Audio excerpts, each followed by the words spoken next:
Student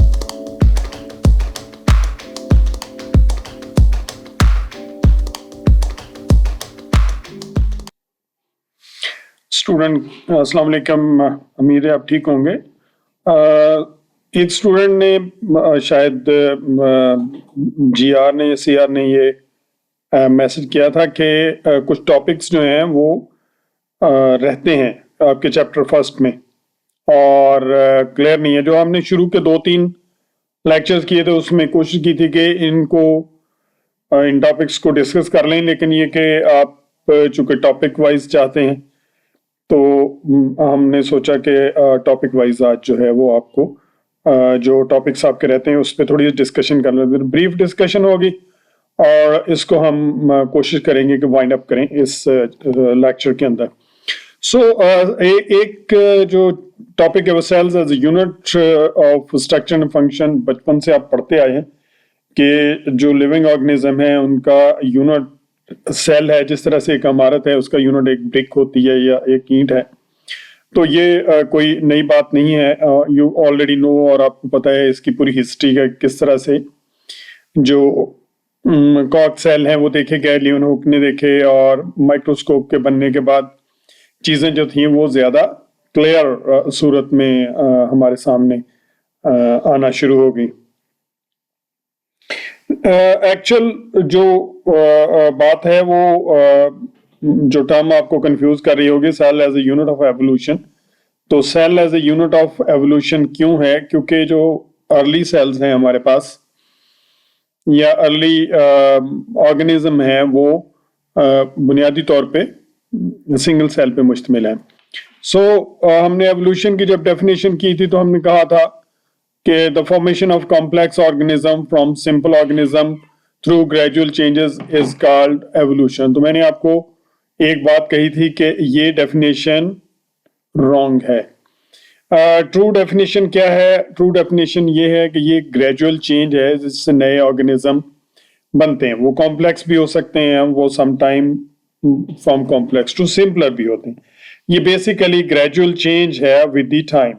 तो इसकी जो डिक्शनरी डेफिनेशन है वो देख लेते हैं। डिक्शनरी डेफिनेशन इसकी ये है कि the process of by which different kinds of living organism are believed to have developed from earlier forms during the history of अर्थ।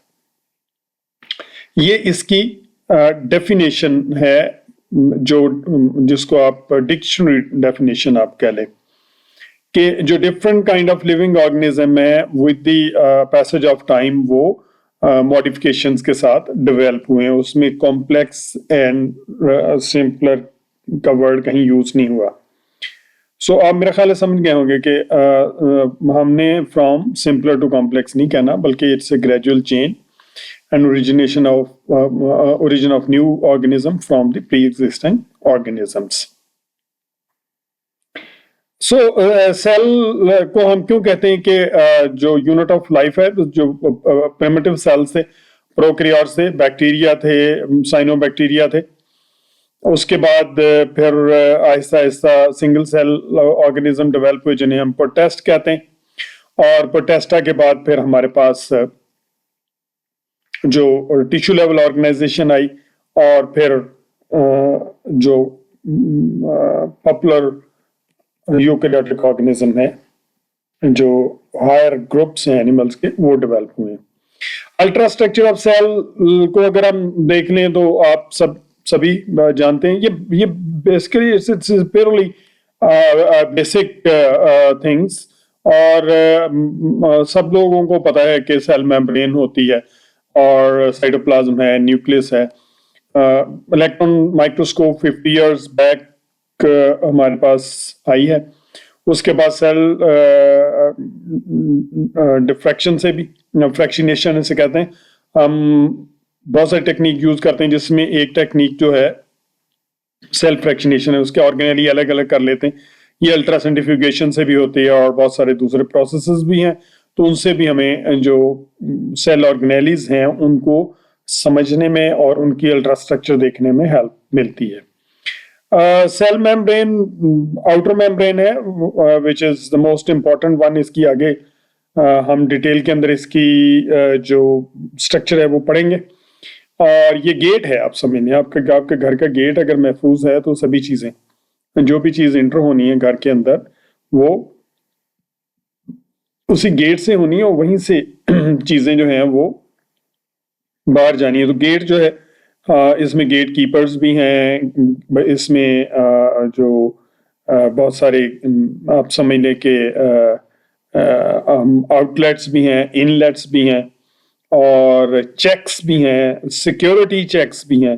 तो बिल्कुल उसी तरीके से ये सेल मेम्ब्रेन काम करती है। साइटोप्लाज्म इनसाइड द सेल, जितना भी मटेरियल है अदर देन न्यूक्लियस उसका हम साइटोप्लाज्म कहते हैं। उसमें साइटोसोल है जो लिक्विड पार्ट है और ऑर्गेनेलीज हैं जो सॉलिड पार्ट हैं, जिसमें राइबोसोम है, जिसमें माइटोकॉन्ड्रिया है, जिसमें गोल्जी कॉम्प्लेक्स है, लाइसोसोम्स हैं, so many others. Nucleus central body है, सेंट्रल ऑर्गेनेली है और ये इसके अंदर आपको पता है कि जेनेटिक मटेरियल है, ठीक है जी। और इसके अंदर क्रोमोसोम्स हैं, जो क्रोमोसोम किस चीज से बने हैं जी? I think you know, protein और डीएनए से। टाइप्स ऑफ सेल्स, दो तरह के सेल्स हैं, टू टाइप्स, यूकैरियोट हैं, प्रोकैरियोट्स हैं। प्रोकैरियोट्स वो हैं जिनके इर्द गिर्द डेफिनेट मेम्ब्रेन नहीं होती और यूकैरियोट्स वो हैं जो जिनमें मेम्ब्रेन जो है वो मेम्ब्रेन बाउंड न्यूक्लियस होता है। यूकैरियोट जो है मेम्ब्रेन बाउंड न्यूक्लियस नहीं हो प्रोकैरियोट में, और यूकैरियोट में मेम्ब्रेन बाउंड न्यूक्लियस, ठीक है। और इसके अलावा ऑल मेम्ब्रेन बाउंड बॉडीज इसमें मौजूद होती हैं। प्रोकैरियोट्स में कोई मेम्ब्रेन बाउंड बॉडी नहीं है और मेम्ब्रेन बाउंड बॉडीज जो है वो आपके पास गोल्जी कॉम्प्लेक्स है, माइटोकॉन्ड्रिया है, एंडोप्लाज्मिक रेटिकुलम है, ठीक है। ये बॉडीज जो हैं ये इसके अंदर नहीं होती। राइबोसोम होता है, दोनों के अंदर मेम्ब्रेन बाउंड बॉडी नहीं है। प्रोकैरियोट का राइबोसोम जो है वो स्लाइटली स्मॉलर है एज कंपेयर टू यूकैरियोट, ठीक है जी। सो कोई बहुत बड़ा जो है वो कॉम्प्लेक्स चीज नहीं है जो आपको समझ में ना आए। ये देखें प्रोकैरियोट्स के अंदर सेल वॉल भी है बैक्टीरिया के अंदर, हालांकि एनिमल सेल के अंदर सेल वॉल नहीं होती, लेकिन ये सेल वॉल प्लांट सेल से जरा मुख्तलिफ है, ग्लाइकोप्रोटीन से बनी होती है और ये उस तरीके से नहीं है, सेलुलोज से नहीं बनी हुई। बाकी आप देखें कि इसमें गोल्जी अपरेटस है, न्यूक्लियस है, सेल मेम्ब्रेन है और यहाँ पर सेल मेम्ब्रेन तो है लेकिन बाकी जो मेम्ब्रेनस बॉडीज हैं वो नहीं है। राइबोसोम अलबत्ता है। अच्छा जी, उसके बाद हमारे पास जो एक और टॉपिक आपने कहा था वो एवोल्यूशनरी वननेस है, ठीक है। Evolutionary oneness and the diversity of life. Organic evolution defined as change in populations of organism over time. अब ये देखें, ये यहाँ भी change in organism, populations of organism over time. मेरी समझ से बाहर है कि ये कहाँ से डेफिनेशंस ली गई हैं। Basically, organic evolution, we change in the organism with the passage of time in the history of Earth, ठीक है जी। तो ये change in population of organism ये बड़ी अजीबोगरीब सी बात है।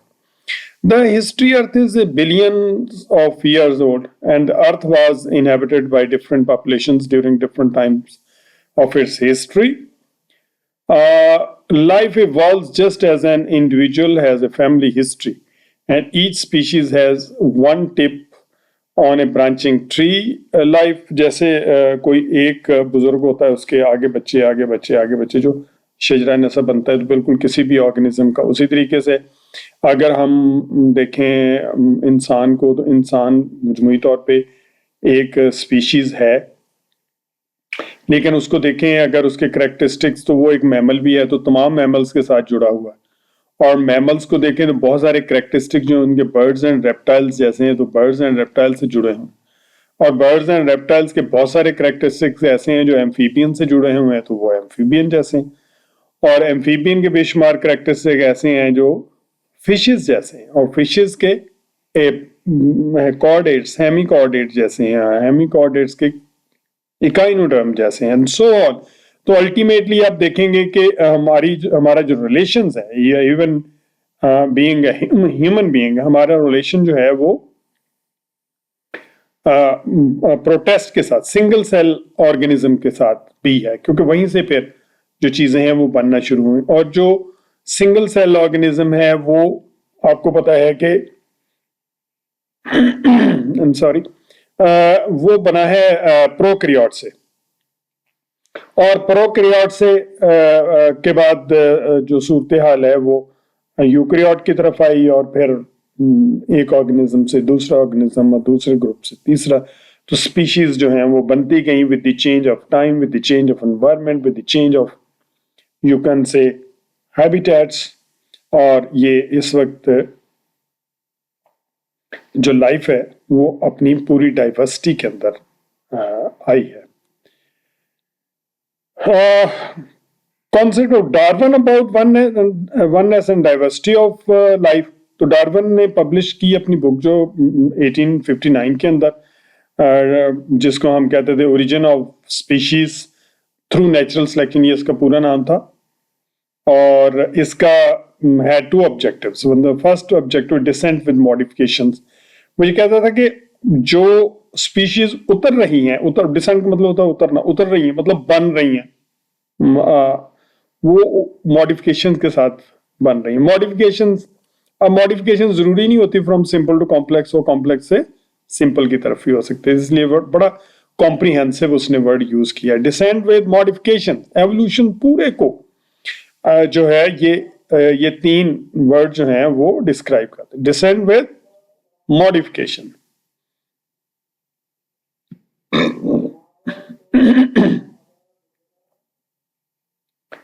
He used these words for evolution, and many additional evidences has come since Darwin's time. Thus, nearly all biologists now see evolution as a mechanism of origin of life.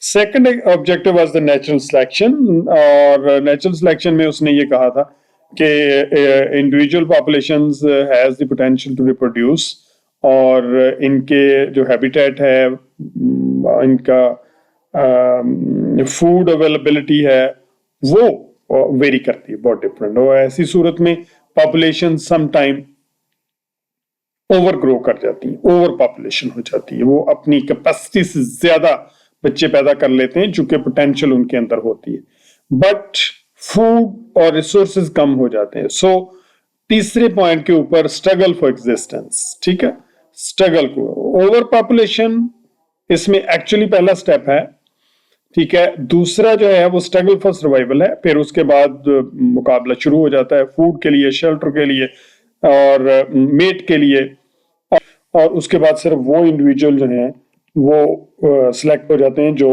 More fit होते हैं, जो proper competition में select हो जाते हैं, जो resources को ज्यादा बेहतर तरीके से यूटिलाइज कर लेते हैं, वो सिलेक्ट हो जाते हैं, जो इसको कहते हैं सर्वाइवल ऑफ द फिटेस्ट, ठीक है।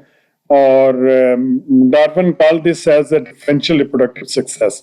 कुछ इंडिविजुअल जो हैं जो फिट होते हैं वो सर्वाइव करते हैं और आगे वही रिप्रोड्यूस करते हैं। तो ये एवोल्यूशन का एक प्रोसेस है जिसमें पॉपुलेशंस के अंदर आप खुद सोचेंगे दो तीन चीजें होती हैं।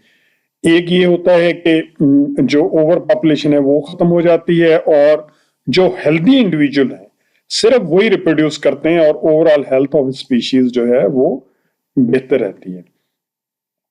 तो ये ह्यूमन लाइफ के ऊपर भी बिल्कुल उसी तरीके से ये यू कैन से आप इसको इम्प्लीमेंट कर सकते हैं, ठीक है। नॉट ऑफ 5 किंगडम है टोटल ऑर्गेनिज्म की, और एनिमल्स की 2 है। प्रोटोक्टेस्टा है जिसमें प्रोटोजोन है रखे हुए सारे के सारे, सिंगल सेल एनिमल है, और एनिमेलिया है जिसमें बाकी तमाम एनिमल जो मल्टी सेलुलर यूकैरियोटिक, और ये तमाम एनिमल उसके अंदर आ जाते हैं। इसके बाद हमारे पास एक और जो टर्म इस्तेमाल हो रही है वो सब किंगडम पैराजोआ है। जैसे किंगडम एनिमेलिया को सब किंगडम में डिवाइड कर दिया पैराजोआ, और इसमें पॉरीफेरा है, और सब किंगडम यू मेटाजोआ है। ठीक है, इसके अंदर जो बाकी तमाम ऑर्गेनिज्म हैं वो आ जाते हैं, जिसमें ट्रिपल प्लास्टिक ऑर्गेनाइजेशन है, डिप्लो प्लास्टिक ऑर्गेनाइजेशन है, और इसमें फिर फर्दर उसको डिवाइड कर दिया रेडिएटा, जिसमें रेडियल सिमेट्री है, आमतौर पर नाइटेरिया है, और बाइलेटरिया, जिसमें तमाम अदर ऑर्गेनिज्म शामिल है जिनमें बाइलेटरल सिमेट्री है। ठीक है, और इसके बाद ये बाइलेटरिया जो है इसको आगे 3 ग्रुप के अंदर चेंज कर दिया है, या डिवाइड कर दिया है। एक को ए सिलोमेटा कहते हैं जिनके अंदर सिलोम नहीं होती, सूडोसिलोमेट कहते हैं जिसमें फॉल सिलोम है या सिलोम नहीं है, स्पॉटी कैविटी है लेकिन सिलोम नहीं है, और सिलोमेट है, और ये एनिमल जो है वो इनके अंदर ट्रू सिलोम है, जैसे फाइलम कॉर्डेटा है। स्टूडेंट्स, ये जो लास्ट है टॉपिक जिसमें रेडिएटा, बाइलेटरिया, एसिलोमेटा, सूडोसिलोम और सिलोम, ये बेसिकली स्लाइटली डिटेल चाहता है आपको बताने के लिए, तो ये एक लेक्चर में वो भी आज आपके लिए अपलोड कर दूंगा। वो आपका हिस्सा नहीं है, वो बेसिकली 3rd सेमेस्टर के लिए है, और उनको शायद कल ही मैंने अपलोड किया था, तो उसको आप जरूर एक दफा देख लीजिएगा, क्योंकि उसमें एसिलोमेट क्या होते हैं, सूडोसिलोमेट क्या होते हैं, और सिलोमेट किसको हम कहते हैं, रेडिएटा किसे कहते हैं, बाइलेटरिया किसे कहते हैं, तो स्लाइटली विद डायग्राम थोड़ा सा डिटेल के साथ बताया गया है। और यहाँ अगर मैं करूंगा तो आपको कुछ समझ ही नहीं आएगी, तो उसमें थोड़ी सी बैकग्राउंड भी है, और उसको आप देख लीजिएगा तो आप ज्यादा उसको बेटर समझ जाएंगे। सो इस तरह से आपके ये जो छोटा 2-3 टॉपिक रहते थे, ऑलरेडी मैं इनको डिस्कस कर चुका था, इसलिए मैंने बहुत सुपरफिशियली किया है। तो अगर किसी बच्चे को कोई एम्बिगुइटी हो या कोई कहीं कहीं चीज जो है वो समझ ना आ रही हो, तो वो मुझे जरूर बताइएगा। और इसकी जो असाइनमेंट्स हैं वो एक्सरसाइज मैंने करवा दी आपको, असाइनमेंट जो है वो उसके मैं टॉपिक्स आपको आज शाम को मैसेज करूंगा कि किस तरह से आप लोगों ने करने।